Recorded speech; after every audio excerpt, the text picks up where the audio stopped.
José Luis García Delgado, nacido en Madrid en el 44, catedrático de Economía Aplicada. Su vida profesional ha estado vinculada a las universidades de Oviedo, de Madrid, la Complutense, y también a esa universidad con sede en Santander, que es la Universidad Internacional Menéndez Pelayo, de tanta importancia también. Fue en Oviedo decano de Economía, en la Complutense fue por breve tiempo vicerrector, en la época del rector Bustelo. Yo mis más lejanos recuerdos de José Luis, al cual he conocido después y he tenido la suerte de tratar, sobre todo en la época de la Menéndez Pelayo, pero mis más lejanos recuerdos son como lector. Cuando todavía era un adolescente, la revista Triunfo era un referente para todos y allí, junto con Julio Segura, él animaba unas páginas de economía que se podían leer por parte de no economistas.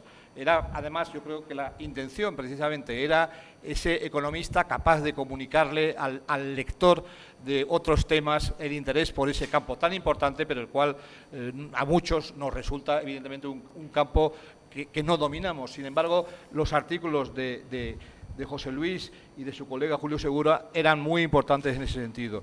Ese tipo de economistas los sigue habiendo en la prensa española. Todavía Juan Velarde Fuertes, por ejemplo, sería un caso en el diario ABC, ¿no? La época de la Menéndez Pelayo fue brillantísima. De 1995 a 2005 fue rector de esa universidad, con base en Santander, pero que también tiene muchas acciones en muchos lugares del mundo. Es académico de Ciencias Morales, es honoris causa por una larga lista de universidades, ha sido director de numerosas revistas y sus libros son muy importantes.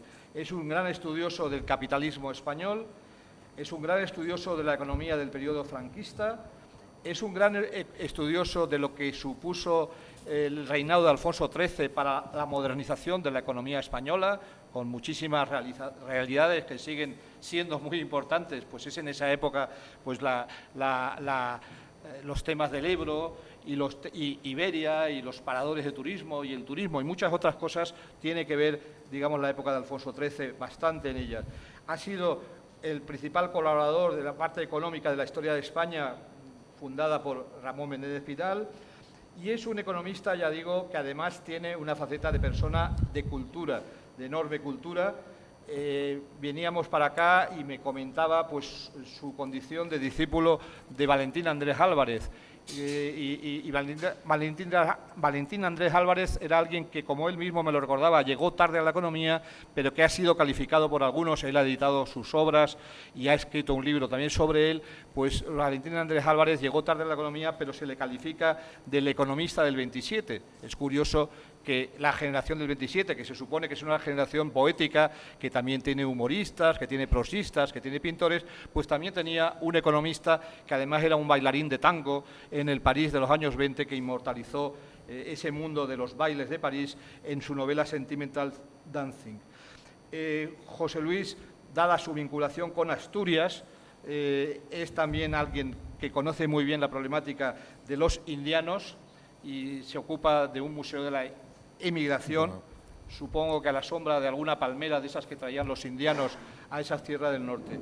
Y como lo he dicho antes, él pues ha sido la persona que ha llevado a cabo ese magno proyecto con precisamente la Fundación Telefónica del valor económico del español, que ha llegado a su culminación con el 14º volumen que presentaron hace poco en Madrid con la presidencia del Rey.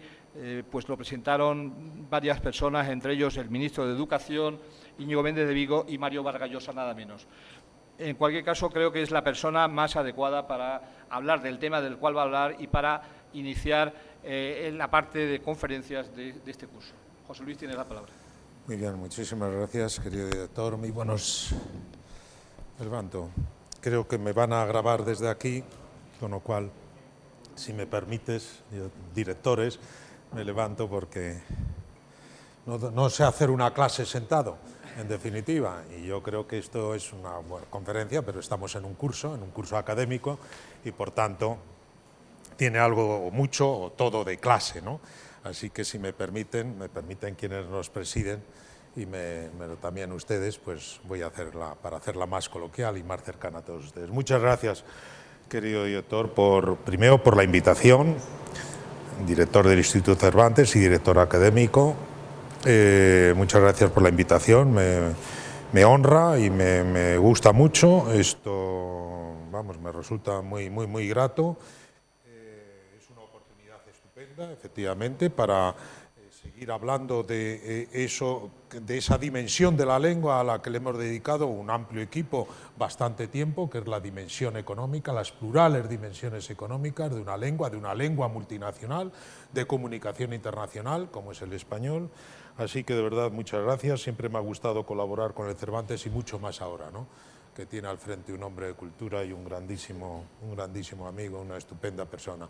A propósito de las palabras que le ha dicho, quédense con lo que soy muy viejo, esto está claro, y después lo otro ya me gusta, déjeme que me lo deje Juan Miguel decir, Juan Manuel, la exageración es la mentira de los hombres buenos, ¿no? Él es un hombre bueno y ha exagerado clarísimamente, ¿no? Bueno, de verdad, muchas gracias.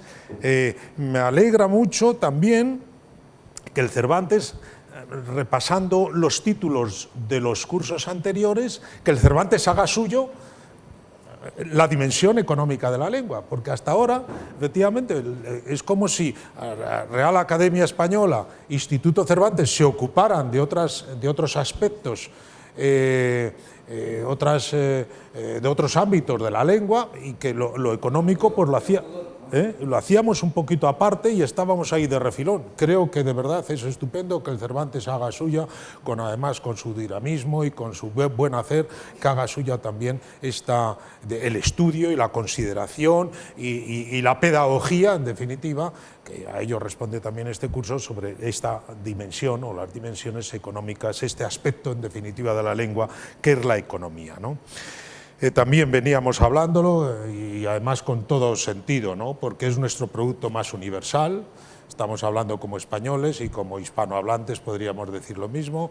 Esto es nuestro producto. Qué bien lo saben los americanos, los hablantes de español en América hispana. Qué bien lo saben, ellos lo tienen muy claro. Es nuestro producto más universal, ¿no?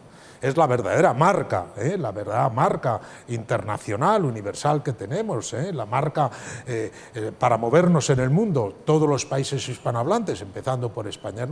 Esta sí que es la verdadera marca España, ¿no?, y la más preciada marca España, ¿no? Entonces, vamos a glosar algunos aspectos de ello. Déjenme, para autocontrolarme un poco en el tiempo que tenemos disponible y dejar unos minutos después para el coloquio, como nos aconsejan y que es muy bueno, las tres partes que voy a distinguir un poco en mi exposición. Me dejáis estar todavía un poco incluso más cómodo, ¿no? Miren, primero voy a empezar. Como el título es Fortalezas y retos, voy a tratar de contestar a ambas cosas, a fortalezas de la lengua española en tanto en cuanto activo económico y los retos que tiene también, pero lo divido, en vez de solo en dos partes, en tres partes. Una sería recordar, probablemente no es nada de lo que les voy a decir les resulte una buena parte novedosa a todos ustedes que están interesados, estudian o trabajan con el español o a favor del español, no les resulte nada de ello novedoso, a ver si por lo menos el orden y la sistemática que introduzco sirve un poco también para digamos, reforzar alguna línea explicativa argumental, ¿no? Tres partes, les decía. Primero, voy a arrancar de recordarles, como les decía, los dos hechos más importantes, más novedosos, por otra parte, con los que se ha encontrado el español en este arranque del siglo XXI, ¿no?, en estos tres primeros lustros que llevamos ya cumplidos del siglo XXI, que son dos hechos relativamente novedosos, no relativamente, absolutamente novedosos, y que, claro, en términos de fortalezas, para la lengua española son fundamentales, ¿no? Después vamos a hablar concretamente de el español como bien económico, como activo económico. Está muy bien elegido ese término desde un punto de vista económico, un bien económico que es un activo intangible, con unas propiedades singulares muy importantes que le van a dar le van a hacer extraordinariamente valioso, útil para las transacciones de todo tipo, para la multiplicación de intercambios, etcétera, para acrecentar valor mercantil y valor social, capital social, que decimos ahora los economistas, y cada vez le damos más importancia porque explica muchas cosas que no recoge, digamos, los instrumentos contables al uso, ni en términos de empresa, ni en términos de contabilidad nacional. Y finalmente, para contestar efectivamente, para completar el título al que nos hemos comprometido, los retos del español, ¿no? Los desafíos, ¿no? No está todo ganado, ¿no? Yo creo que, como en todo, déjenme empezar diciéndolo también, ¿no? Como casi todas cosas en la vida, esto quienes vamos cumpliendo muchos años lo sabemos muy bien, la autocomplacencia no ayuda nunca, ¿no? La autoestima sí. La autocomplacencia no es mala compañera en la vida, ¿no?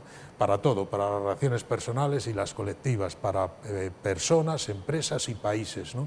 La autoestima es muy importante y nos falta muchas veces autoestima a escala colectiva en España, ¿no? Pero entonces, como no es buena la autocomplacencia, yo subrayaré mucho los desafíos, las pruebas. Hemos ganado algunas pruebas, pero nos quedan otras por ganar muy importantes y algunos retos muy importantes que tiene el español, ¿no? ¿Acaso sea imparable, como nos recuerda Juan Manuel Bonet, la expansión del español? Pero se puede hacer con mayor o menor calidad ese desarrollo y, bueno, eventualmente puede tener también determinados topes si las cosas no las hacemos bien. Por tanto, digamos, subrayar los retos para un poco mantener la tensión de expandirnos y de expandirnos con calidad, en definitiva. Tres partes, por tanto, ¿no? Venga, vamos a la primera. Mira, la primera, la que les resulta, como les digo, en absoluto les va a resultar a ustedes o a vosotros les va a resultar novedosa, es el buen comienzo de este siglo XXI. Claro, ha habido dos cosas que han coincidido en el tiempo, no tenían por qué haber coincidido, pero han coincidido en el tiempo y que cada una por su parte es muy importante, pero las dos juntas es magnífico. Coloca, digamos, le da unas credenciales al español para presentarse en el ancho mundo hoy extraordinario. Uno es la normativización de la lengua. Claro, es que no tenía por qué haber sucedido, ¿no? Y el empeño, digamos, el empeño de determinadas personas, porque se ha hecho un poco casi al margen de políticas oficiales, ¿no?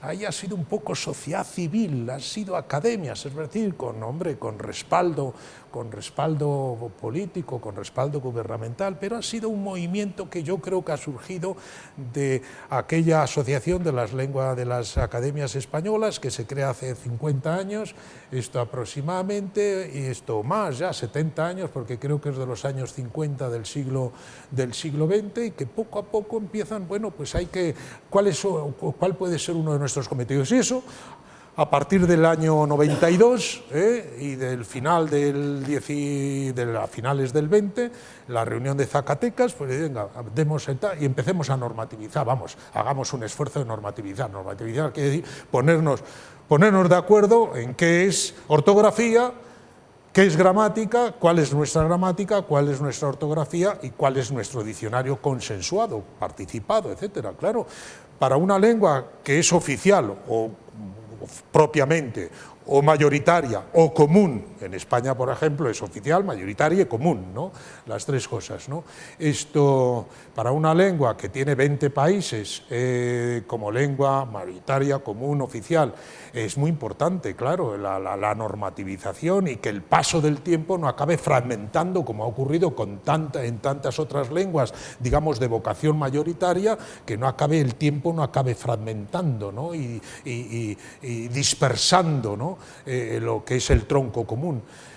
Y entonces eso se ha conseguido a base de buen trabajo durante 15 años, y entre el año 9, ya estamos en el siglo XXI, entre el 2009 y el 2014, esta cosa impresionante que empieza por publicarse, me parece que fue lo primero, la gramática, una gramática común del español consensuada hasta entonces, era la gramática de la Real Academia Española.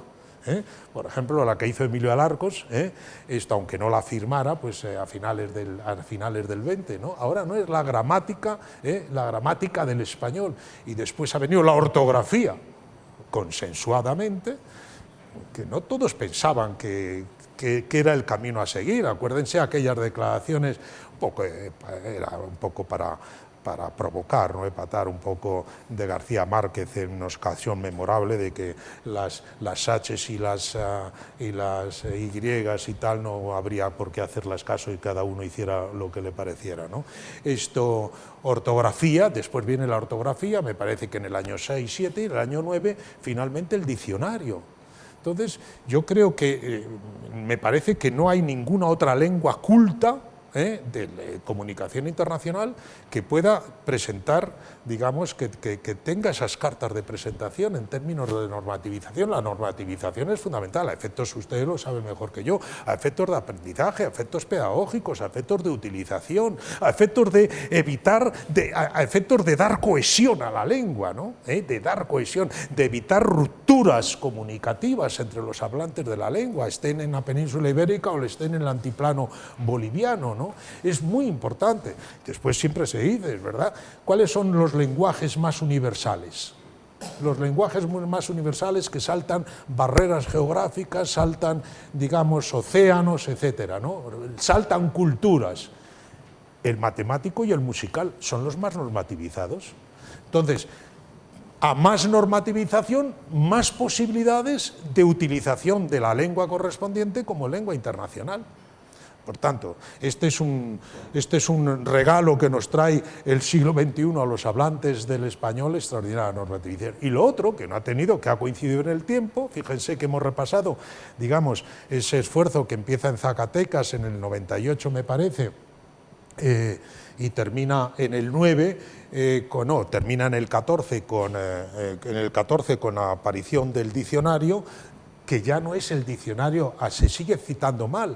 Muchas veces dice, como dice el diccionario de la Academia Española, de la Real Academia Española, ya no, el diccionario es diccionario de la lengua española, no es porque está cofirmado por todas las academias de la lengua española, que son 22, porque Estados Unidos también tiene su Academia de la Lengua Española, que por cierto ya tiene 25 o 30 años, ¿no? Y que aunque no tiene una vida esplendorosa, pero bueno, ahí ya tiene un reducto, ¿no? Y una presencia pública, ¿no? Y una presencia pública. Entonces, lo otro que ha coincidido entre esto es el crecimiento. El español, como se nos ha recordado, está expandiéndose por varias geografías, entre otras la europea como segunda lengua, como lengua aprendida, como lengua extranjera, se ha colocado prácticamente en toda Europa. Los anuarios sucesivos del Cervantes nos van dando cuenta de ello, esto en una buena parte de Europa, desplazando a otras lenguas que tenían ese estatus después del inglés. Claro, el inglés es la primera lengua extranjera aprendida por todos los europeos que no son, digamos, hablantes de inglés como lengua originaria, como lengua materna, como hablantes nativos, ¿no? Pero antes, en espacios europeos donde el francés era la segunda lengua extranjera y el alemán lo era, o lo era el italiano, el español está desplazando a terceros y cuartas posiciones a francés, italiano, alemán. Es decir, realmente la expansión por Europa es muy apreciable y ha empezado con cierta vitalidad, efectivamente, por lo que nos va diciendo siempre el anuario Cervantes, en Asia y en algunos otros. Pero lo más importante en este comienzo del siglo XXI, lo que quiere decir el segundo hecho importante, es lo de Estados Unidos. Estados Unidos es impresionante. Es verdad que había empezado a crecer a partir de la comunidad puertorriqueña, acuérdense West Side Story, ¿no? Que es cuando, los años 60, a Kennedy, en noviembre, el primer martes de la semana entera de noviembre del año 60, lo pueden votar unos centenares de miles de hispanos. A Obama, en el 2012, lo pudieron votar 23 millones de votantes, o sea, de registrados, de ciudadanos norteamericanos con derecho al voto. Hay 50 millones. aproximadamente, algo más ya, según los recuentos que se nos van haciendo, que se nos van ofreciendo, pero digamos con derecho a voto realmente ha sido muy impresionante. ¿Y eso cuándo se ha producido? Ha sido una escalada, pero los recuentos decenales, censales, entre censos hay, digamos, determinadas aproximaciones a cuál es el cómputo de los habitantes en cualquier país, a través, digamos, de los empadronamientos correspondientes, los padrones municipales y tal. Pero los recuentos importantes, digamos, en las largas series, largas, son los censos, que es un esfuerzo que hace el país correspondiente de recontar uno a uno los habitantes y dónde están y qué condiciones tienen, etcétera, ¿no? O determinadas condiciones. Y el censo del 2001, empezaron haciéndose a comienzo del siglo XX los censos para unificar un poco las comparaciones en los años terminados en cero, a finales de los años terminados en cero, pero después se reparó sensatamente que justo las últimas semanas de cada año los desplazamientos por razones de reagrupaciones familiares, etcétera, eran de tal magnitud, iban cobrando tal magnitud que era el peor momento para recontar la población y por tanto se hacen en un mes, digamos, un indiferente mes, marzo, abril, febrero, marzo del año 1, ¿no? Bueno, pues entre el año 1 y el año 2011, entre el 2001 y el 2011, nos hemos encontrado que el crecimiento de los hispanos en Estados Unidos se aproxima al 50%, o sea, números redondos, 43% exactamente, 43,4%. Bueno, pero no está lejos del 50%, eso es una cosa impresionante. La comunidad puertorriqueña ha quedado una cosa liliputiense. Ahora, claro, las grandes comunidades, empieza sobre todo México, que tiene 30 millones de ciudadanos en México. Los mexicanos, los hablantes de español mexicano, eso lo tenemos que tener siempre muy presente, cuando decimos España debe de liderar la expansión del español en el mundo, coliderar, porque tenemos un gigante, que son 150 millones de hablantes español mexicanos, o porque residen en México, o porque residen, oriundos de México, residen en Estados Unidos, ¿no? Pero el caso es que en Estados Unidos, como les decía, hemos pasado en muy poco tiempo, hemos multiplicado casi por 50 el número tal. Y claro, ¿por qué le damos tanta importancia a este dato? Se lo doy yo. Déjenme decírselo ahora un poco desde la perspectiva del economista, ¿no? Es que, claro, es que Estados Unidos es la gran potencia económica mundial y le quedan muchos años por serlo.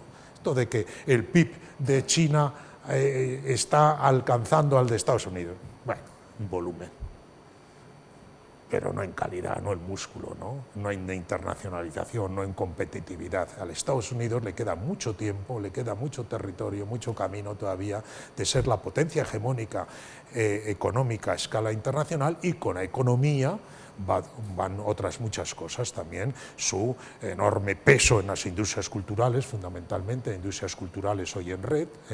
Está diciendo que ambas cosas han coincidido. Por una parte, ese esfuerzo de normativización y el crecimiento del español en Estados Unidos, que es la gran potencia hegemónica. Le está diciendo, de vez en cuando se publican, a propósito de potencia militar, se publican los presupuestos armamentísticos que se destinan a las Fuerzas Armadas en cada uno de los países. Claro, Estados Unidos tiene por delante una hegemonía militar extraordinaria, porque quien invierte en fuerzas militares es Estados Unidos. Al lado de Europa, nada. Europa es, entre todos los europeos no alcanzamos ni la mitad de lo que invierte Estados Unidos cada año, ¿no? Entonces quiere decirse que realmente a Estados Unidos económica, cultural y militarmente le quedan muchos años de gran potencia. Claro, ser segunda lengua en la gran potencia es muy importante, y el español ha conseguido, de hecho, de facto, estatus de segunda lengua en Estados Unidos. Estados Unidos, que es el gran cementerio de las lenguas, siempre se ha dicho, es una expresión que además es muy justa, ¿no? Es el gran cementerio de lenguas. Llegan polacos, llegan suecos, llegan finlandeses, llegan alemanes, y al cabo de una generación ha fenecido la lengua. Afortunadamente, el español sigue creciendo el número de hablantes y además no nos podemos detener en ello, el Cervantes lo tiene perfectamente estudiado, es lengua el español también de segundas y de terceras generaciones. El problema está en seguir manteniendo esa tensión, porque es verdad que es lengua de segunda y terceras generaciones de oriundos de la América hispana, aunque decreciente, la segunda menos que la primera, la tercera menos que la segunda, etcétera. Ahí yo creo que es un reto fundamental, porque no está dada la suerte del español en Estados Unidos. Quiero decir, también un dato que lo saben ustedes porque nos lo recuerda el Cervantes, ese salto del 2001 al 2011 es mitad por nacimientos, mitad por inmigración. Es muy importante.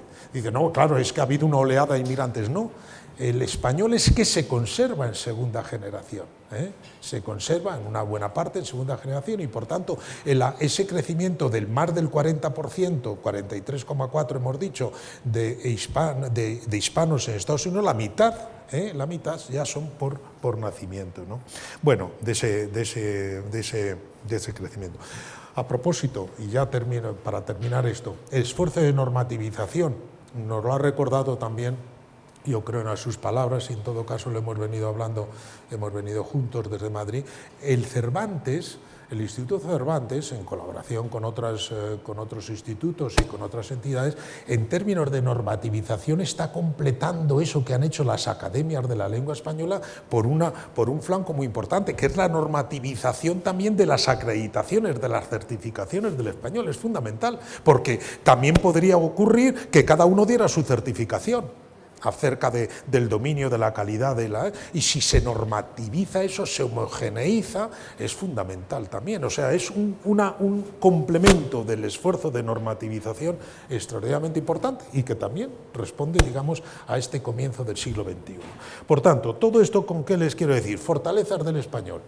Hombre, que el español hoy se presenta con unas cartas credenciales magníficas, ¿no? Unas tarjetas de presentación estupendas. Segunda lengua, nos los he acordado, y efectivamente, segunda lengua por número de hablantes, segunda lengua de comunicación internacional, que es muy importante porque el chino mandarín tiene más hablantes que el español, pero no es lengua de comunicación internacional, no sale fuera de sus fronteras como lengua de comunicación, como lengua de intercambio, como lengua en la que se hacen intercambios, ¿no?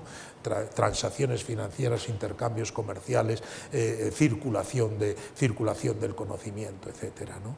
Entonces, segunda lengua por razones, digamos, de hablantes, pero segunda lengua sobre todo de comunicación internacional, por páginas web o por número de usuarios de Internet, pues está bien posicionada también por ahora el español, o sea, que realmente las credenciales ciertamente importante.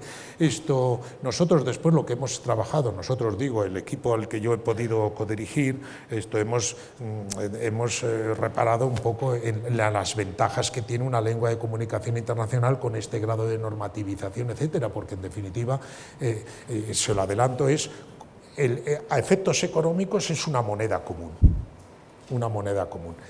que facilita los intercambios, evita costes de cambiar de moneda a moneda, lo mismo pensemos en el euro, ¿no? Pues evita costes para las transacciones, para los movimientos, etcétera. La lengua es una moneda común con parecidas virtudes y parecidos efectos positivos que tiene una moneda común en un determinado espacio donde, digamos, en el que hay intercambios de todo tipo y movimientos de personas de todo tipo, ¿no?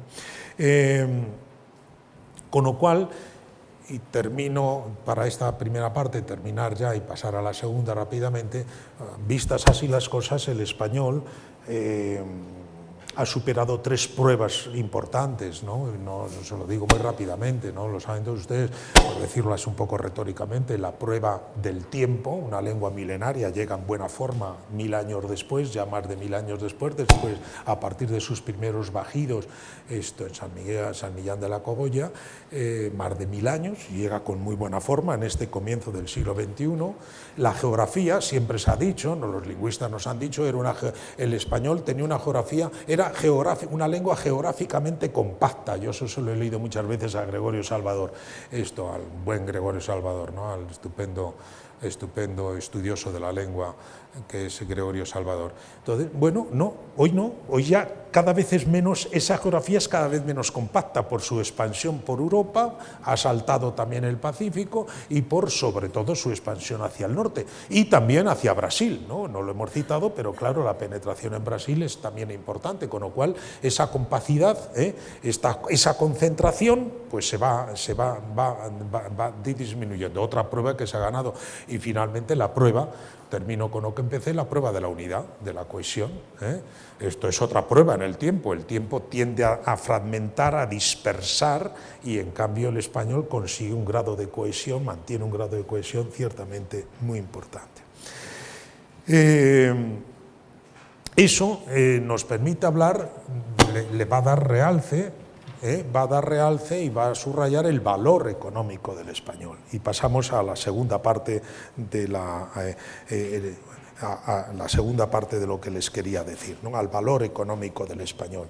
El estudio traía por aquí dos de las monografías, hemos hecho hasta 14 monografías de este tipo. Empezamos, se lo digo muy sinceramente, ¿no?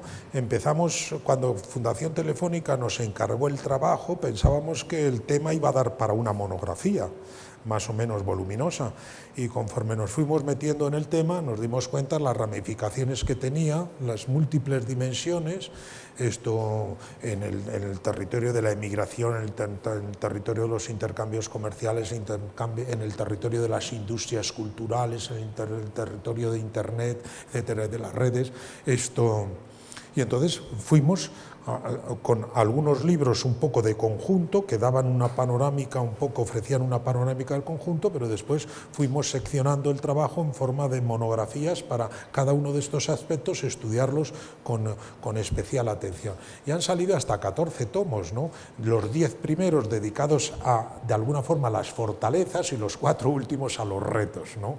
A los retos. Entonces son esta colección de monografías de Fundación Telefónica y Editorial Ariel, que tienen ustedes a su disposición en muchos sitios en las redes, están todas subidas a la red todo el contenido de esto. Bueno, entonces, hemos estudiado, como les decía, la lengua desde el punto de vista económico. Al principio hubo personas que descreyeron, ¿no? Que descreyeron de que la lengua fuera susceptible de estudiarse también desde la perspectiva económica, ¿no? Porque era un territorio propio de lingüistas y propio, digamos, de quienes, de estudios literarios o de estudios de otro tipo, incluso de demolingüística, etcétera, de la demografía lingüística, pero no de la economía.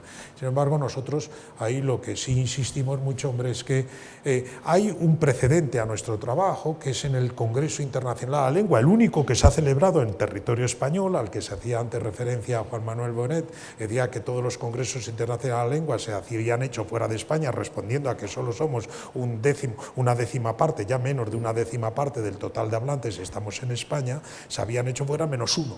Ese uno fue en el 2001, que se celebró en Valladolid, y ahí hay un anticipo. Hay Ángel Martín Municio, que era un hombre de ciencias, era un biólogo molecular, que también era académico de la lengua, Academia de la Lengua, tuvo un poco esa percepción de vamos a ver aspectos no estrictamente lingüísticos, propios del estudio lingüístico, y empezó a estudiar un poco. A mí me invitaron en aquel congreso, también se habló del turismo idiomático, etcétera. Pero, digamos, a partir de esa primera intuición que tuvo Ángel Martín Municio, en colaboración también entonces con el Instituto Cervantes, pues hemos hecho esta investigación, que empezamos, y se lo digo, se voy a resumir rapidísimamente, empezamos tratando de delimitar, de definir la lengua como bien económico. La lengua es un bien económico, es un activo económico, sí, es un activo intangible, efectivamente, un activo intangible como tantos otros servicios, un activo intangible, un bien intangible, que tiene atributos muy singulares. Les digo algunos que son muy llamativos. Cada uno también por su cuenta llama la atención. Todos reunidos, claro, le dan un valor a ese activo intangible y unas posibilidades y unas posibilidades de utilización extremadamente importantes. Es un bien sin costes de producción, como un río, como un yacimiento, no tiene costes. Tiene costes de acceso, lo que cuesta aprender la lengua, pero como tal bien es un bien sin costes de producción, sin costes de producción. Es un bien que no es apropiable por parte de quienes acceden a su uso. La mayor parte de los bienes, no los bienes públicos, pero la mayor parte es un bien, es un activo intangible de carácter público, es un bien público que tiene determinados atributos, tenía que haber dicho, es un bien público, no tiene coste de producción, no es apropiable por quienes accedemos a su uso, no se agota al ser usado, no se agota al ser usado, hasta el medio ambiente se puede agotar si lo contaminamos suficientemente.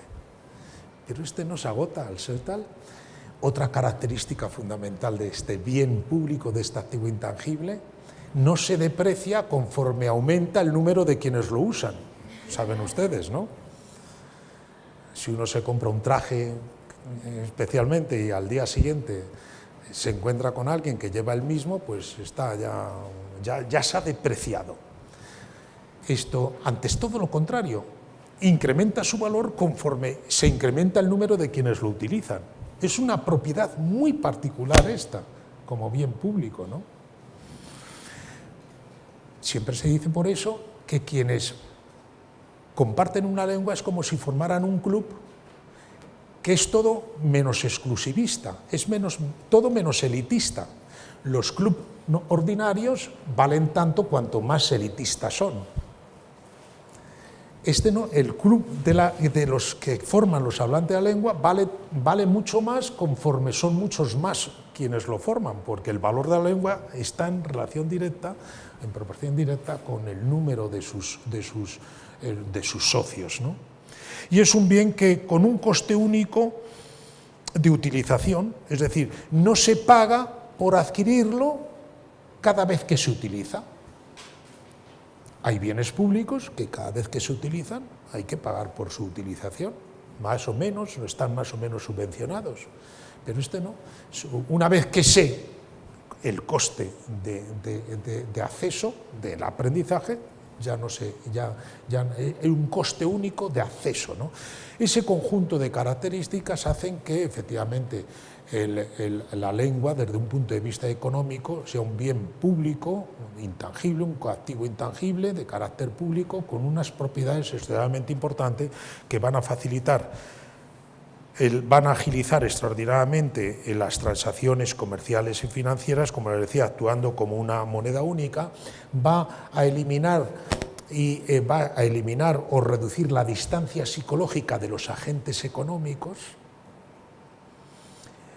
Déjenme utilizar un juego de palabras que es expresivo. Un contrato mercantil siempre va precedido de un trato entre los agentes económicos.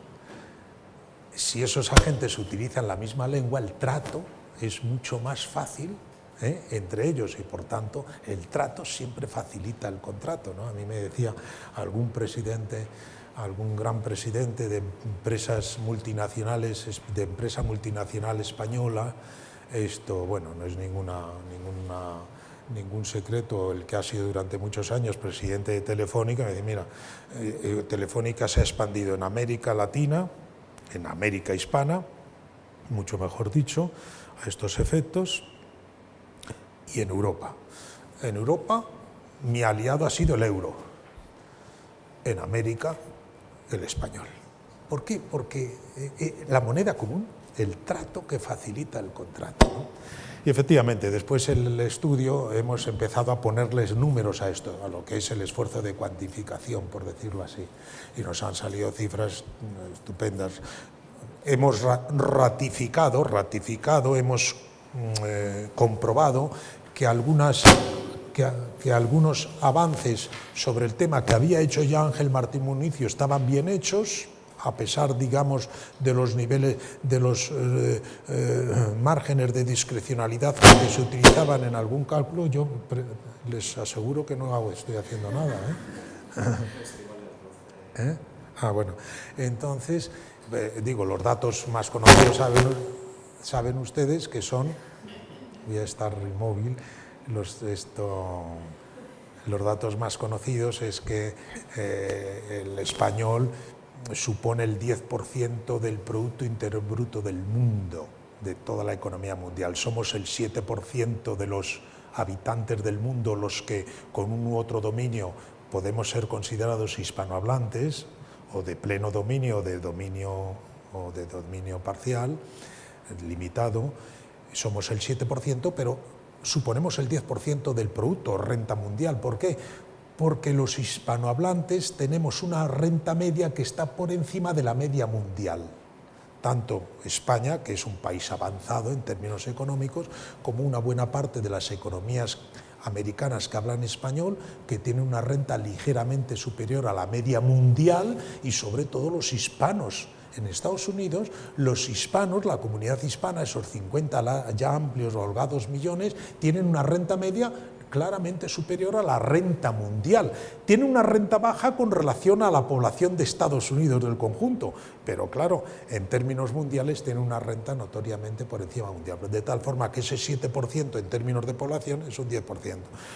Eso lo hemos ratificado, como hemos ratificado también que en términos de si se calcula qué porcentaje de lengua tienen los bienes y servicios, digamos, de una economía como la española, de una economía hispanohablante, esto como es la española, lo hemos hecho con datos españoles, pero por contactos que hemos tenido con colegas de otras grandes economías de otros países hispanohablantes grandes, Perú, Colombia, fundamentalmente, claro, México, Colombia, Chile, hemos visto que los porcentajes son muy parecidos, pues en torno del 15 al 16% del total valor que produce una economía como la española cada año es atribuible a la lengua, es decir, al componente de lengua de unas u otras actividades. ¿Eso de componente de lengua qué quiere decir?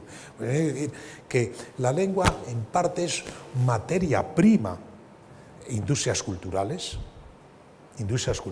desde el libro a la música, las audiovisuales, hay una parte del bien que es con la lengua. Teatro, industrias culturales, el teatro sin lengua, sin la palabra, no hay posibilidad de actividad teatral, y es una actividad económica computable económicamente. Administración de justicia, no se puede hacer la administración de justicia, que es un bien importante, es un servicio importante, sin lengua, ¿no? Y la medicina, lo mismo, puede estar absolutamente, digamos, tecnificada, incluso robotizada, pero la lengua al final es un componente. Bueno, esto, claro, es un cálculo, no me puedo detener en eso, es un cálculo que tiene mucho de discrecional, porque hay que poner coeficientes de lengua a todos y cada una de las actividades de una economía, ¿no? Se coge la economía, el desglose de actividades económicas que ofrece la Contabilidad Nacional, y es irle poniendo, digamos, tratando de ser ponderados, unos coeficientes altos, industrias culturales, bajos, actividades que no tienen. La siderurgia, pues, la producción de acero tiene muy poco componente de lengua, si es que tiene alguno. Entonces, bueno, eso lo hizo un equipo de económetras y de estadísticos al mando de Ángel Martín Municio hace 20 años. Nosotros lo hemos rehecho con económetras y con estadísticos que conocen muy bien la Contabilidad Nacional, y sale, digamos, del orden del 15 y el 16%, que es un porcentaje un poco, sobre todo, como nos decía nuestro director del Instituto Cervantes, un poco para llamar la atención a las autoridades, a quien tiene la responsabilidad después en la distribución de los recursos públicos y de los presupuestos. Oiga, que aquí hay un bien y hay una actividad y hay un activo que merece la pena su consideración, porque en definitiva mediatiza una parte muy apreciable de lo que es la producción de bienes y servicios del conjunto.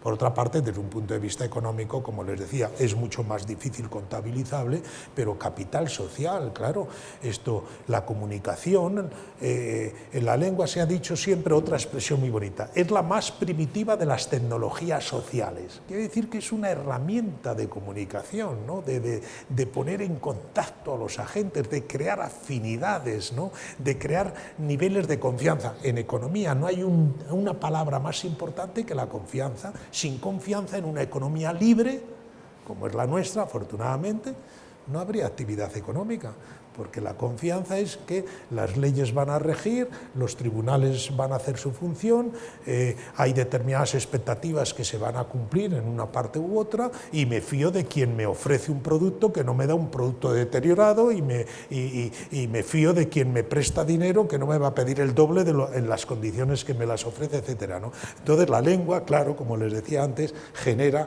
ámbitos de afinidad y de confianza, etcétera, y por eso es un capital social extraordinariamente importante, ¿no? Aparte de lo que tiene una lengua de señas de identidad, etcétera, que ese no es nuestro tema. Por tanto, desde un punto de vista económico, realmente les decía, tengo que ir terminando.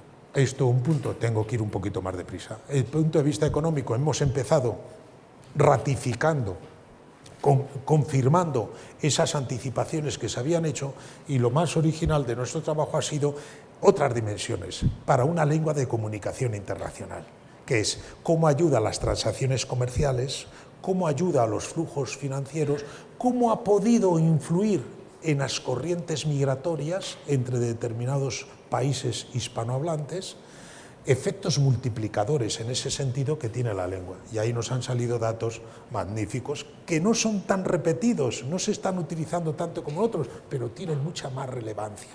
Porque según nuestros cálculos, en fin, les puedo asegurar que nos ha llevado mucho tiempo y hemos cotejado diversas aproximaciones de estadísticos, económetras, etcétera, con cálculos refinados de un punto de vista analítico, las transacciones comerciales entre países hispanohablantes pueden ser mayores o menores, pero serían 4 veces menores de lo que son, como media, si no existiera la lengua. Si no existiera la lengua común. Es un factor multiplicador extraordinario. Un factor multiplicador extraordinario. Colombia intercambia con México por valor mercancías, servicios, por un valor que sería 4 veces menor si no dispusieran de esa lengua, de esa moneda común, que en definitiva es la lengua. Y lo mismo ocurre para España con las comunidades, con los países hispanohablantes. Y en flujos financieros, intuitivamente sabíamos que tenía que ser muy importante, conociendo la experiencia española. Casi la experiencia española es que en 20 años las empresas españolas, que tradicionalmente habían sido empresas muy dependientes de proyectos y de inversiones foráneas, de capital extranjero que venía a España para expandirse dentro del propio territorio nacional o para hacer para asomarse al mercado exterior como empresas exportadoras, en 20 años el tema ha dado la vuelta. España hoy es un gran país que tiene internacionalizado en sus empresas, entonces, que es más emisor de capitales que inversor, que es emisor neto de capital. Es decir, exportamos más capital del que recibimos cada año, porque nuestras empresas se han internacionalizado, han adquirido activos, han firmado contratos y ganado concursos en tierras fuera de España, fuera de nuestras fronteras, se han expandido por el ancho mundo. En América hispana, lo primero de todo. América hispana fue, hoy están en todo el mundo, están en Estados Unidos, están en Asia, etcétera, pero ¿dónde empieza la internacionalización de empresas españolas? En América hispana. Ha actuado un poco como escuela, ¿no? como aula de aprendizaje de lo que es la operativa de la internacionalización de empresas. ¿Gracias a qué? Al español, gracias a la lengua común. Entonces ahí nos han salido, el factor multiplicador, pensando en España, es 7. Las inversiones españolas, ¿eso qué quiere decir? Que las inversiones españolas, el monto de las inversiones que España tiene, de las empresas españolas que tienen en América hispana, es 7 veces superior a lo que sería en iguales condiciones de todo, de obras que hay que hacer, de concursos que se publifiquen, que salen de concursos a los que se puede atender o se puede concurrir, etcétera, ¿no? A los que se pueden presentar las empresas españolas. En igualdad de todas las demás condiciones, disponer de una lengua común ha multiplicado por 7 la inversión española en América Latina. Intuitivamente les decía, eso era algo que estaba, ¿no? Que es efectivamente, ¿por qué las empresas españolas tienen que empezar a expandirse en América hispana? Tienen que atravesar el océano y no lo pueden hacer en Francia o en Marruecos. que lo tenemos ahí al lado, o en Túnez, o en Nigeria, o en Libia, etcétera, ¿no? En Argelia. Se han ido allí por la lengua común, porque el trato ha facilitado los contratos, en definitiva, ¿no? Emigración, nos salen también cifras estupendas. El flujo de hispanoamericanos que han llegado a España entre el año 95 y el año 5, que fue el periodo, esos 10 años de gran flujo inmigratorio, ha sido 3 veces superior al que hubiera sido en igualdad de condiciones. Que España hubiera creado mucho empleo, que allí no hubiera habido empleo suficiente para sus gentes, etc. Por 3, ¿por qué? Por la lengua. Porque efectivamente el salto ha sido especialmente importante y no cuenta goteadamente, como pudo ser en su día un poco la emigración española hacia América, que también tenía esa referencia. ¿Por qué los españoles eligieron para buscar medios alternativos de vida y trabajo a América? A finales del 19, a comienzos del 20, por la lengua común, por la lengua es cultura, lengua común, ¿no? Por la facilidad de asentamiento, de integración social, que es integración laboral, ¿no? Entonces, el cálculo que hemos hecho es que nos sale, digamos, que el total de colombianos, ecuatorianos, bolivianos, peruanos que han llegado a España entre el año 95, el 5, ha sido 3 veces superior. Un premio, vamos, no sé cómo decirlo, un regalo, maravilloso de la providencia para la economía española, porque ese 1,5 millones de inmigrantes están haciendo el tipo de servicios fundamentalmente más delicados dentro de lo que es el universo español, que es la atención de personas, ¿no? La atención de mayores, la atención de pequeños, etcétera, lo están haciendo fundamentalmente. ¿Y eso por qué? ¿Por qué confiamos preferentemente a ecuatorianos frente a rumanos o frente a magrebíes la atención de las personas queridas? Porque tienen igual, porque dominan la lengua y van a saber lo que nuestro padre, nuestra madre, nuestra hermana quieren en cada momento, y que a lo mejor no pueden verbalizar lo que quieren, pero con un pequeño, o no pueden verbalizar en conjunto, pero pueden decir algo, ¿no? Entonces, claro, la afinidad, la cercanía de la lengua ha sido fundamental, un maná para la economía española, ¿no? Y desde un punto de vista económico y desde un punto de vista social, ¿no? Bueno, en ese sentido, es decir, al final decíamos, la lengua es peso, les decía el primer aspectado, el peso sobre el Producto Interior Bruto de una economía particular o de la economía mundial, palanca, porque tiene efectos multiplicadores, y premio, porque también el inmigrante ecuatoriano frente al búlgaro en España puede ganar, para hacer las mismas cosas, hasta un 30% más. ¿Por qué?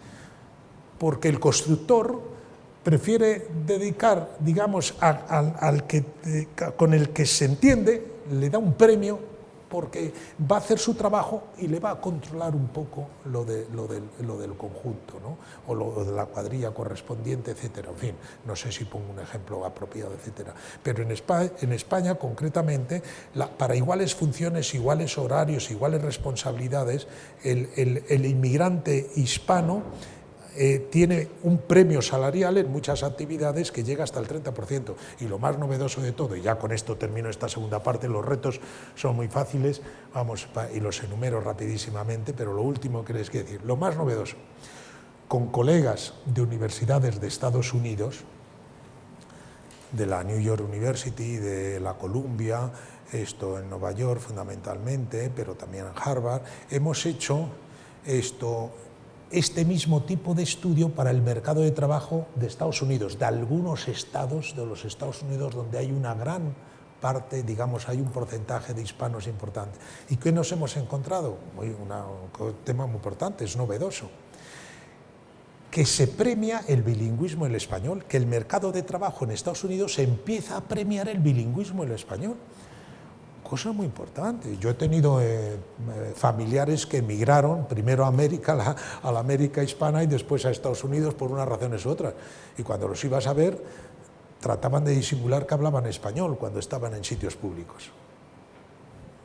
Porque no querían que se identificara con personas con trabajos menores, no sé qué. Hoy, en cambio, el español, el buen dominio del español, junto con el buen dominio del inglés, ojo, con el buen dominio en inglés, buen dominio en español, se empieza a premiar en los Estados Unidos. Es muy importante, ¿no? Se premiaba el bilingüismo en francés, se premiaba el bilingüismo en alemán, en otras lenguas cultas. No se premiaba el bilingüismo en español. Ha empezado, lo cual yo creo que en ese sentido también lo que tiene de premio, de un punto de vista económico, es importante. Termino con los retos rápidamente y les pido perdón por lo mucho que me he extendido, pero rápidamente, como les decía, no hay que ser, se lo decía al principio, la autoestima es buena, creo que todo lo que hemos comentado, y saben ustedes, nos da razones justificadas como hablantes de español para la autoestima. Estamos manejando y estamos gestionando un bien valioso,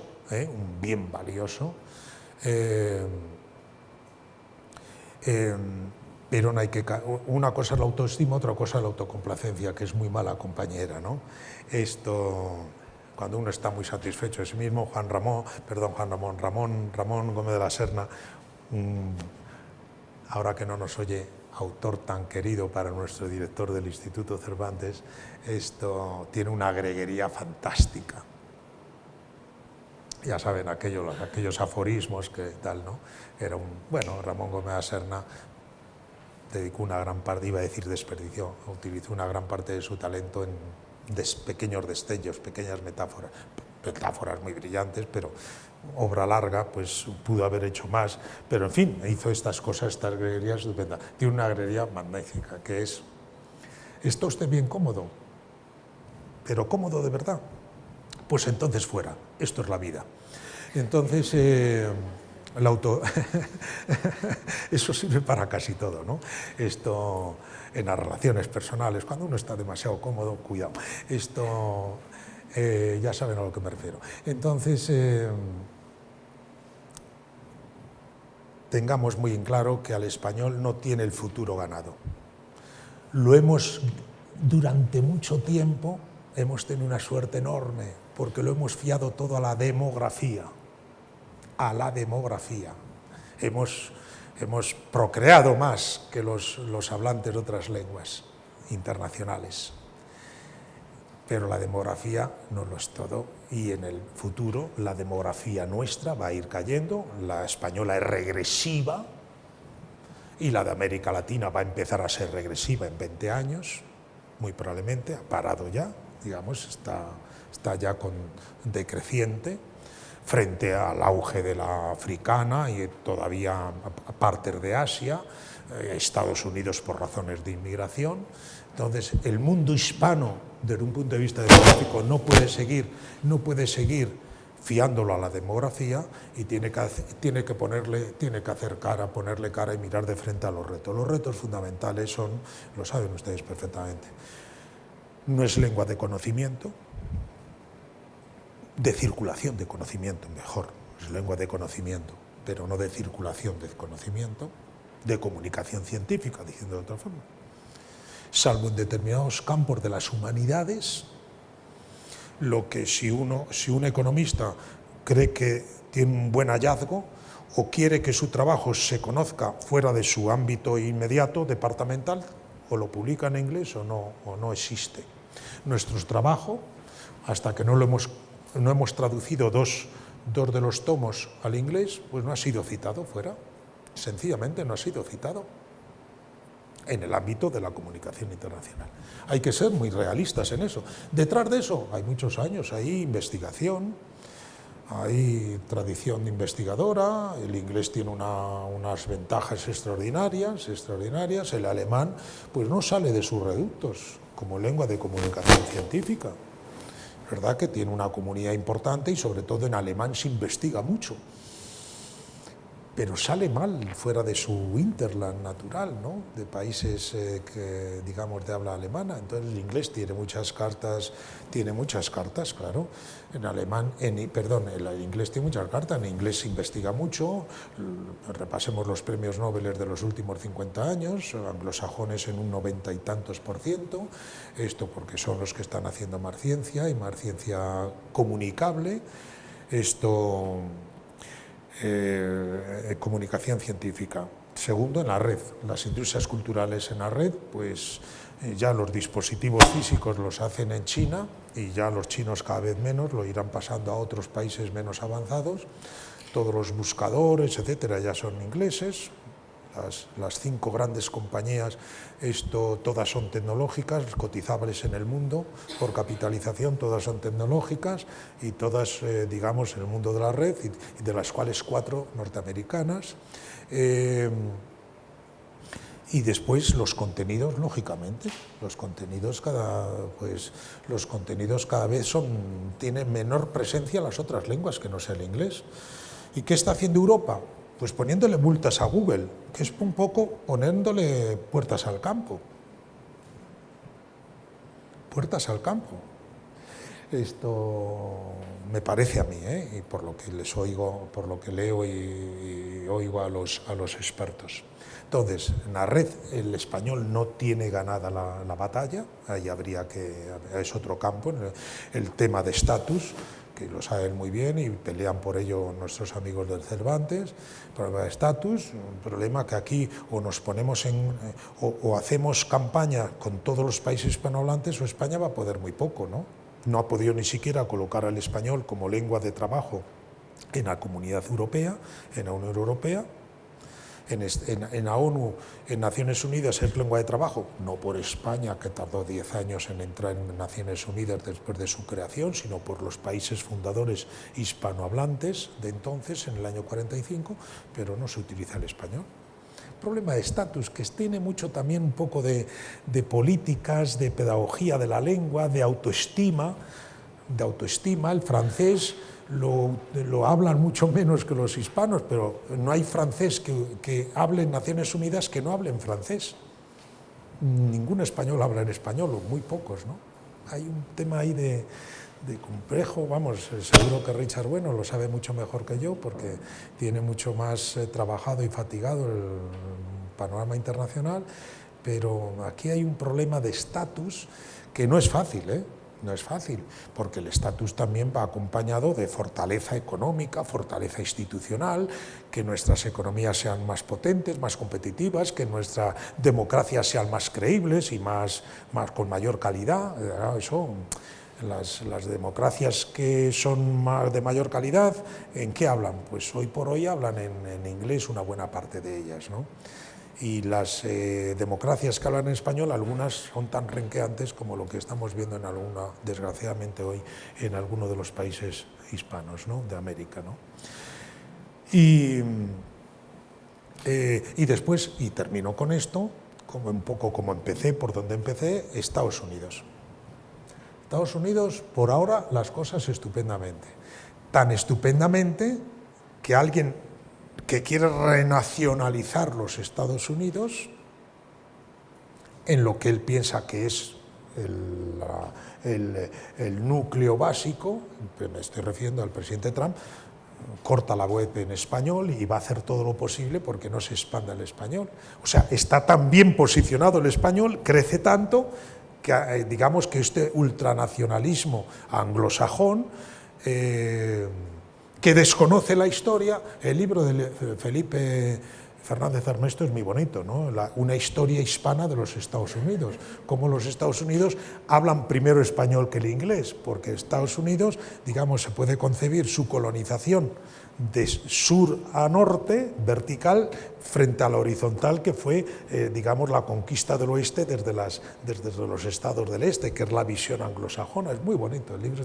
Y por tanto él dice, en definitiva, que el español no es una lengua extranjera en Estados Unidos. Ahí los países hablantes español teníamos que dar esa batalla. El español no es lengua extranjera en Estados Unidos, ha sido lengua propia de los Estados Unidos, que ha reducido durante muchos años redujo su presencia y afortunadamente la vuelve a recuperar, ¿no?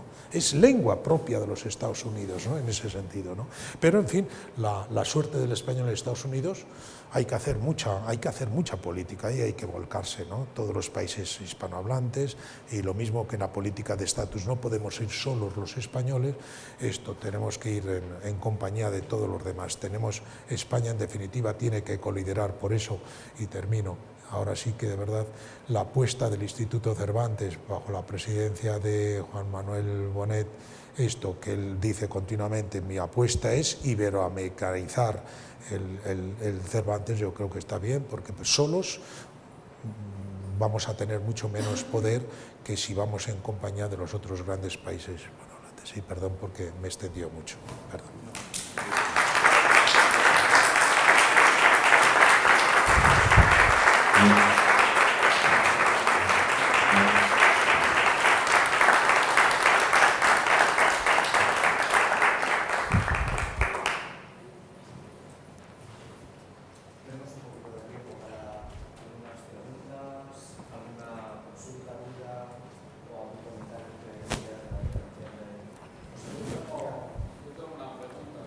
Me acerco porque, entre otras cosas, lo oigo muy mal. En primer lugar, darte las gracias porque me parece que, permíteme que te tutee, que sabes de lo que hablas. Cuando has hablado en el segundo punto del activo económico, has puesto un ejemplo del ecuatoriano que atiende a gente mayor que puede recibir un 30% más que... Eso es datos de encuesta. Sí, datos de encuesta. Pero yo me pregunto a la vez, ese ecuatoriano, o me es igual el país que sea, también tiene una repercusión negativa en el sentido de que amplía el mercado laboral, con lo cual, a mayor competencia de gente, a mayor gente que pueda optar a ese puesto de trabajo, la empresa puede reducirte el salario. No sé si me estoy explicando. Sí. Entonces, yo sí entiendo que el español puede ser un activo económico, pero mi pregunta es, ¿qué le hace falta al español para ser un país de Europa de verdad? Cuando digo de Europa de verdad es no un salario, no un SMI como un SDM que llama un bloguero que se llama Aleix Saló, que es un salario de mierda. Firme la expresión. O sea, yo lo que no puede ser es que yo me haya vivido 3 años en Inglaterra limpiando váteres, ganando lo que gana aquí un ingeniero. Entonces, mi pregunta es, ¿qué tiene que hacer el español para subir realmente, o para ponerse a nivel de Europa en cuanto a salarios, en cuanto a igualdad? Bueno, yo esto, pero primero la aclaración, los datos del español, el premio que lleva el dominio del español en el mercado de trabajo en España, lo mismo que lo que he citado del mercado de trabajo en Estados Unidos, son datos de encuesta, con universos que creemos representativos, vamos, con muestras, mejor dicho, que creemos representativas con muestras que creemos representativos del universo correspondiente, ¿no? Eso para el efecto de declaración. Y lo otro, hombre, la pregunta es tan amplia que valiera decir esto, que bueno, primero, no sé qué puedo hacer yo que hacer ese ruido, pero la inmigración viene cuando hay oportunidades de empleo. Si no hay oportunidades de empleo, no vienen inmigrantes. O sea, esto de que los inmigrantes nos quitan puestos de trabajo, no, para nada. Los puestos de trabajo que no queremos realizar los españoles, los del lugar originario, si no, no habría no habría esa inmigración, o no queremos realizar en las condiciones que ofrece el mercado de trabajo, ¿no? Entonces, pero en definitiva la respuesta un poco ha estado en la línea, me parece a mí, de lo que yo les he dicho a propósito del inglés, es decir, que es el valor económico del español, de la preposición de, habría que pasar valor económico en español, esto es, queriendo decir en ese sentido, lo importante es la calidad de lo que producimos y la calidad institucional de nuestros respectivos países que hablamos español, claro, esa es la clave, que nuestras economías sean más competitivas y nuestras sociedades nuestras democracias más presentables, más creíbles, con menores niveles de irregularidad, de corrupción o de, digamos, de prácticas irregulares, de malas prácticas, tanto empresariales como públicas, etcétera, ¿no? Y en ese sentido, bueno, que todo lo que sea ganar en calidad, en términos económicos e institucionales, será bueno para la lengua, revalorizará la lengua correspondiente. yo les quería comentar un poco a propósito del título del curso, que es bonito, un activo económico sostenible, está muy bien, yo le diría que hay que sostener, pero yo introduciría también, se podría haber perfectamente dicho, un activo económico cotizable y revalorizable, en ese sentido, cotizable y que puede revalorizarse, ¿no? Venga. Sí, yo quería hacer una de las primeras preguntas que les hago a mis alumnos es si ellos piensan que el español es una lengua de prestigio. Claro. Me ha parecido súper interesante todo lo que ha contado, ¿no? Pero cuando entramos en valorar el prestigio del español y vemos que España apenas invierte en investigación, es decir, que todo está absolutamente relacionado, que nuestra presencia en la investigación, en las publicaciones, etc., es muy baja respecto a otras lenguas como el alemán, que solamente cuenta con 100 millones de hablantes, pero sin embargo tiene un músculo Del todo de acuerdo. científico, etcétera, tremendo, ¿no? Si tenemos en cuenta que en la Unión Europea apenas estamos presentes, es decir, que no corresponde la importancia de la lengua con nuestra representatividad como lengua de comunicación. Si tenemos en cuenta que en Estados Unidos, por supuesto, hay muchísima, tiene muchísima importancia, pero también la calidad del español precisa de muchos cuidados, porque lo que ellos llaman heritage students, ¿no? Que son gente de segunda generación o tercera generación mexicana, si bien mantienen el español a nivel familiar, sin embargo, no han desarrollado la destreza escrita, por ejemplo, y tienen graves lagunas, ¿no? Y yo creo que ahí también el Cervantes tiene mucho camino por delante. Y también quisiera decir otra cosa que no has mencionado, pero que me parece importante, y es que yo creo que las lenguas se alimentan unas a otras. Cuantas más lenguas mejor, ¿no? Habéis puesto esta tarde una. Y yo creo que, por razones obvias, en España el aprendizaje de lenguas, pues la verdad, es un desastre. Muy poca gente domina una lengua, por no hablar de varias lenguas, es poco frecuente. Y yo creo que el hecho de también implementar cada vez más la enseñanza de lenguas extranjeras en los sistemas educativos, de dar más importancia a las lenguas y de no ser un país paleto en el que la gente en los medios de comunicación se jacta de que no habla inglés o de que no pronuncia bien las palabras en inglés, lo cual es un poco vergonzoso, ¿no? Yo creo que el hecho de que se vayan introduciendo más lenguas en el aprendizaje de los españoles hará que esos mismos españoles, o sea que eso fortalecerá también al español, porque toda esa gente que va hacia afuera, Esto no soy yo, está claro, ¿no? No soy yo porque tengo una inmovilidad total, ¿no?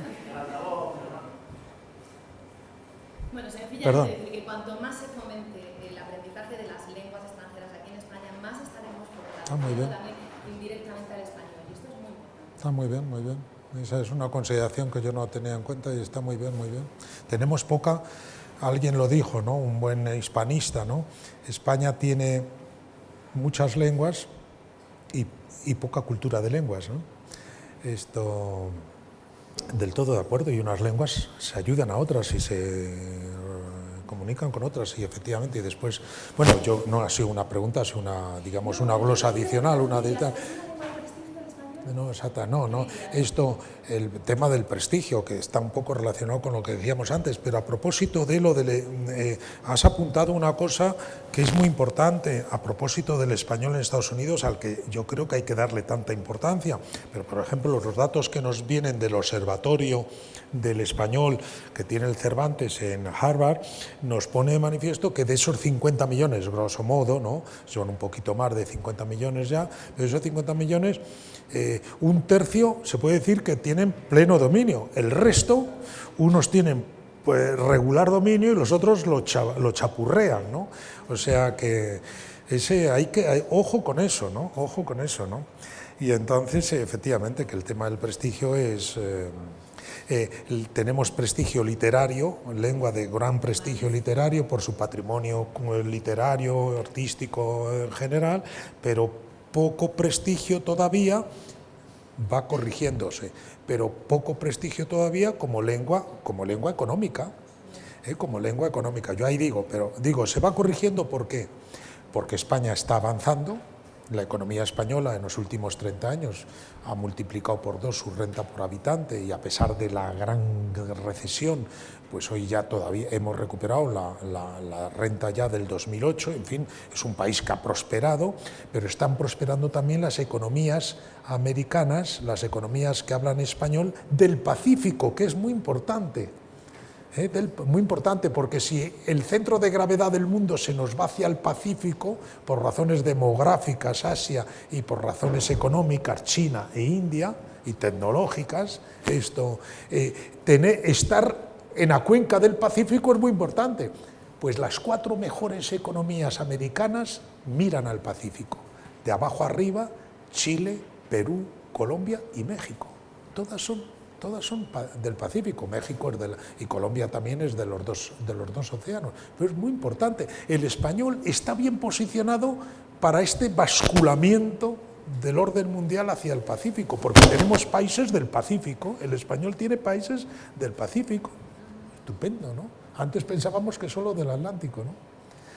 Y después, también lo que decías del prestigio del todo. Yo lo digo, a veces utilizo esa fórmula, por ejemplo, en Nueva York. En Nueva York, a nivel de calle, el español ya segunda lengua. No hay establecimiento, no hay taxi, no hay restaurante donde uno habla en español y le contesta un momentito que ahora la atienden. Hoteles, un momento que ahora la atienden, ¿no? Si es que al que se dirige uno, no tal. Incluso cuando uno se dirige a alguien en un establecimiento de este tipo en mal inglés, le contestan inmediatamente en español porque se dan cuenta que es origen hispano. Pero es la calle. Cuando uno va subiendo en los edificios corporativos, ya se oye cada vez, y si uno pasa del cuarto, del quinto, del sexto, y no digamos en el 30 y tantos, ya solo se hablaba, perdón por la imagen, pero es un poco en la línea de lo que nos decías. Gracias de todas formas. Y perdón, que yo me he extendido mucho, no quiero comer lo otro.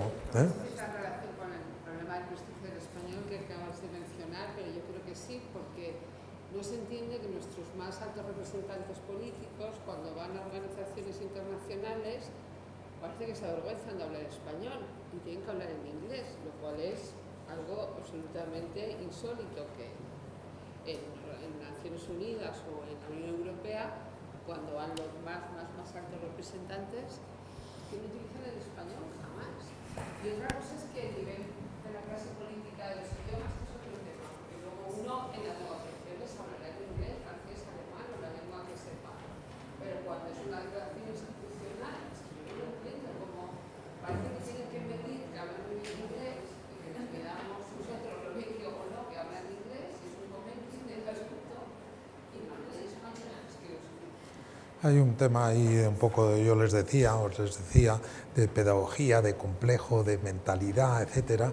Por ejemplo, ahí nos teníamos que parecer un poco más de lo que nos parecemos a los franceses, ¿no? La autoestima que tienen por su lengua. Ha habido un detalle, una anécdota, dejadme deciroslo rápidamente, no sé si alguno de vosotros o todos habéis reparado, en las negociaciones que se acaban de abrir para la negociación del Brexit entre la delegación que representa a la Unión Europea y la delegación que viene del Reino Unido, la europea está presidida por un francés, Barnier.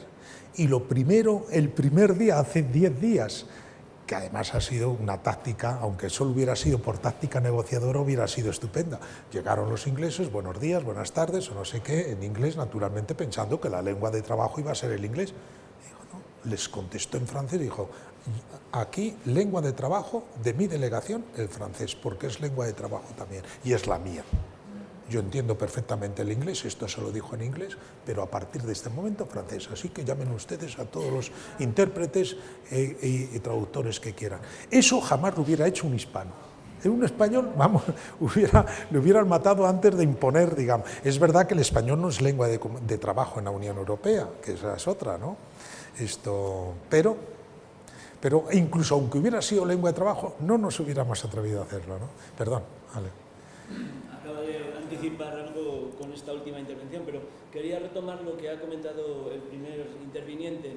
Esas transacciones, esos flujos de Hispanoamérica hacia España, es verdad que se localizan en determinados trabajos y a lo mejor para que fuera sostenible desde el punto de vista más amplio, digamos, el hecho de que pudieran venir, algunos hay, periodistas, actores, médicos, argentinos, chilenos, ecuatorianos, etcétera, a lo mejor sí que habla de una salud más clara que esa que mencionaba al principio, ¿no? Porque sí que es cierto que españoles conocemos en Chile, en Argentina, ingenieros, profesiones, digamos, de una escala mejor considerada socialmente. Bueno, esa era una de las cuestiones. Y la otra, en relación con el Brexit, España habrá de plantear que el español tenga un peso mayor en la Unión Europea. Existen estrategias, se pueden plantear, porque eso es de aquí a nada. Ya no hablo de instalar determinados centros de investigación, etc. Vale, rápidamente, por lo menos se ha verbalizado ya el tema.